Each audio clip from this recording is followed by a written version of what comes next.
Good morning. We're back. The time is now, what's the time here? 5:13. And again, we're following the latest now on the Bay Bridge closure. Take a look here. We're only, 14 hours, 45 minutes away until 8 o'clock tonight. And that is when the Bay Bridge will be shut down in both directions over the entire Labor Day weekend. We're talking about a total of 4 days now. So you're going to need to find another way of getting around. Go to our website at KRON4.com. We've got links there for alternative modes of transportation, and also about the project itself if you want to learn more about what they're actually doing there. That all can be found on our website, KRON4.com. We're also following the latest with the firefighting situation in Southern California, the station fire. They're getting a better handle on it, but they still have a long way to go. These are some of the images we've collected here over the last 12 hours. The main concern at this point is the southeast corner of that fire, where right now populated communities like Arcadia and Pasadena, also down there. The fire has so far burned about 140,000 acres, a little more than 140,000. We're talking about 219 square miles. The good news, though, is the fire is about 28% contained now. That's up from 22% yesterday. This fire, though, has destroyed some 64 homes and 49 outbuildings.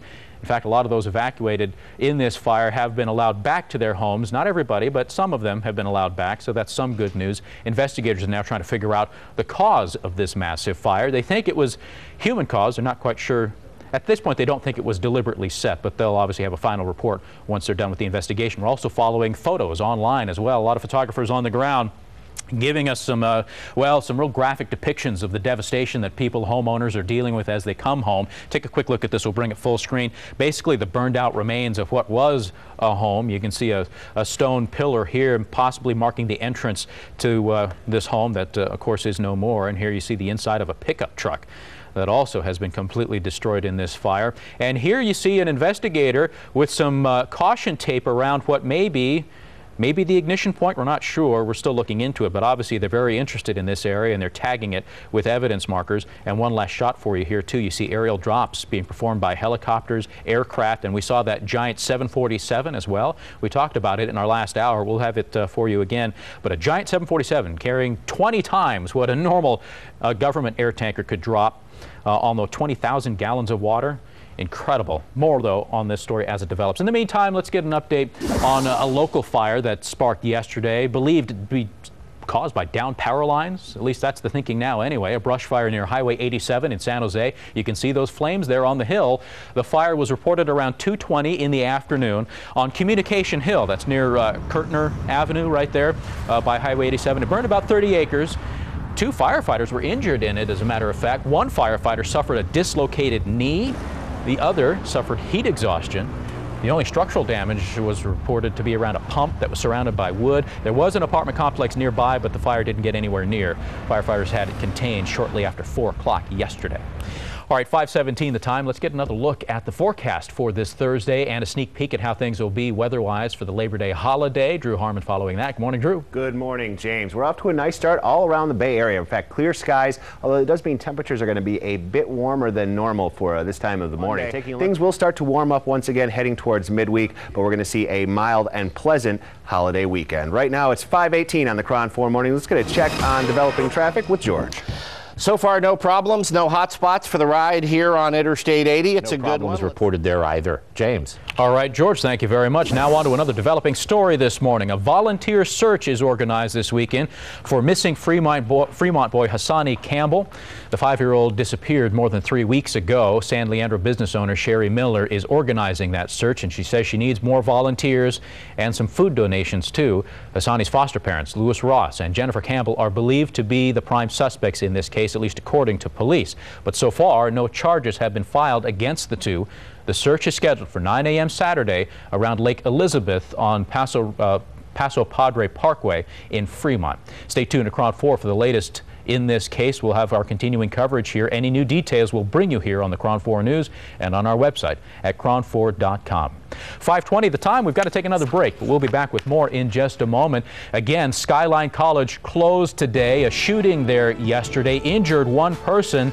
3 suspects at large. We'll have a live look here at the campus and the latest on what's going on in just a minute. Stay with us. All new, Dr. Phil. The kidnapping of JC. Tonight at 8. And we're back. 5:23 is the time, and we continue to count down to the Bay Bridge shutdown. And look here at the clock, ticking down now. 14 hours, 36 minutes left until the bridge is shut down. That's the clock that counts us down to 8 p.m. tonight. That is when Caltrans will block both directions on the bridge, and they'll begin cutting away one section of it and replacing it with a new section. And in fact, we've got a live camera here. Caltrans providing us this shot here from Yerba Buena Island, looking down on the upper deck. That traffic is headed into the tunnel there towards San Francisco. And you can see here on the right-hand side, you see that cement that kind of goes off into the dark. That'll be the new span that we'll be driving on for the next 4 years. We'll have a whole lot more on this story coming up in a minute. Don't forget our website, KRON4.com, a good resource for you for two reasons. One, to study up on the project and learn what they're doing out there. We've got a ton of stories related to that. And two, how to get around this Labor Day weekend. We've got resources and links there on the website for you, KRON4.com. All right, also this morning we're following the latest in the J.C. Dugard case, the disturbing tale, her 18 years in captivity, and then her amazing return and reunion, return home and reunion with her parents. That she hasn't seen in 18 years. It's making national headlines. In fact, tonight, Dr. Phil is featuring the story. Here's a preview. So many people I've heard say, why wouldn't she walk away? I mean, there were actually 3 months during the time she was held in captivity that he was violated on his parole and went back to prison. They said, my God, why didn't she walk away then? He had an accomplice in his wife, which in my opinion is just as evil and implicated in this thing as he is. But you've got to understand something. When you go into this kind of control, the #1 tool of an abuser is isolation. We don't know what he said to this girl. He may have said, we've killed your whole family. He may have driven her around for hours and hours with a blindfold. She didn't know if she was in Siberia or Tahoe. You don't know. She was kept in a room. She's 11. She is very vulnerable and very young. And let me tell you something about what happens when the brain is under stress. There are 2 parts of the brain, and I'm going to bore you for a second, but the amygdala and the hippocampus that actually shrink. These are involved in the organization of emotions. And that's how you get this zombie-like. Your brain constricts. You don't think, you go into survival mode. There were so many things influencing this young girl that I hope nobody says, how could she do this? You don't know if you haven't been there.